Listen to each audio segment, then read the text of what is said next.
Hey everybody, it's Tara Schmallenberg here, your SANP President-elect. Just logging on to give you guys a quick recap of our January executive meeting, trying to keep you guys all in the loop about what the SANP has been working on this year. Most of our conversations at this meeting sort of surrounded some upcoming sessions that we are planning to engage our members in conversation about what we want the future of association work as far as nurse practitioners goes to look like in Saskatchewan. So stay tuned and watch your emails. We're going to be sending out some information about some meetings. The first one is going to be next Wednesday at lunchtime, trying to make it for people who it works better to log on during the day. We're planning for one on Wednesday at noon, and then the following one will be the week after in the evening for those of you that it works better to tune in the evenings and participate in some conversations about what do we want future work to look like, how do you want to be engaged in the process as well is what we want to find out from all of you.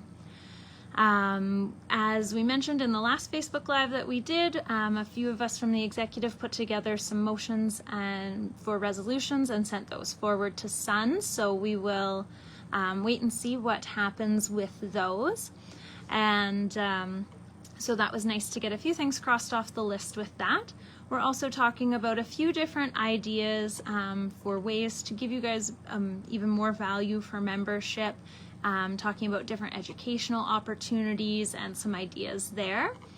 As well, we touched on the topic of membership renewals. Because we changed our fiscal year this year, it did kind of leave a gap from memberships starting and ending. Some people had purchased memberships back in the spring when we were still planning for a spring conference. Other people then waited till the fall and timed it with the conference. So what we've decided is that members who purchased in the spring, who still have a membership, then technically until spring of 2021, their next 2021 membership will be prorated based on that. Those who bought memberships in advance of the November conference, we will extend their membership to cover all of 2021, and then we'll all be back on the right track come the fall this year for our next conference, and get everybody synced up again as far as the membership year goes, now that we've changed when we are going to hold our conference and our AGM. So for anybody who hasn't tuned in to watch the SRNA sessions in the past, I thought I'd give a really quick overview of sort of what has been talked about to date with regards to the SRNA's changing mandate, just so in advance to the sessions next week and the week after, there'll be the same topics of conversation. So if you want to attend both, you can attend both. If it only works to attend one, then that is ample.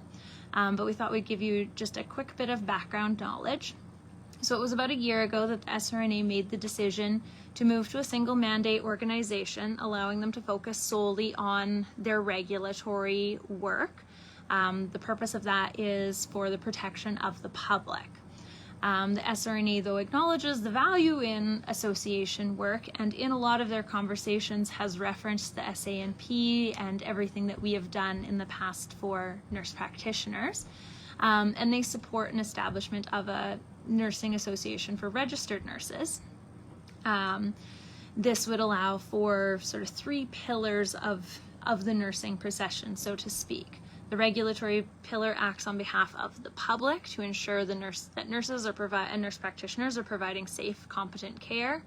The union acts on the behalf of nurses, primarily to secure salary, benefits, working conditions, and the association pillar acts on behalf of nursing as a whole to advance the profession, influence health, social policy, and those things that the SANP has already been doing for over a decade. Where now comes the potential for change is that RNs in the province are without a formal association.